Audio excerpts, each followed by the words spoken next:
Hello everyone, welcome back to our YouTube channel WebToTech. Today in this video, I am going to show you how to create account on Ria Money Transfer. So let's jump to the process.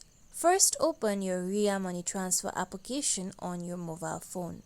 Now here you'll be able to find a register option. Tap on register.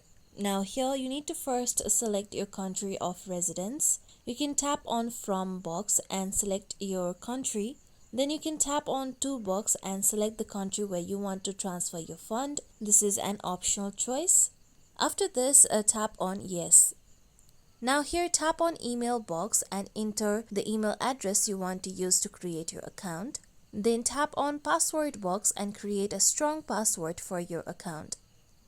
After this, tap on continue. Now here you need to enter your phone number. So tap on phone number box and enter your mobile phone number. After this, tap on continue option. Now you'll receive a verification code on your mobile phone number. So once check your text, then look for the code sent by Ria Money Transfer. Then enter the code. Once you enter the code, tap on continue.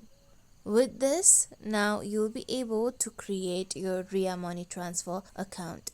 Thank you for watching everyone. If you like this video, please like, comment and share, and don't forget to subscribe to our channel for more videos.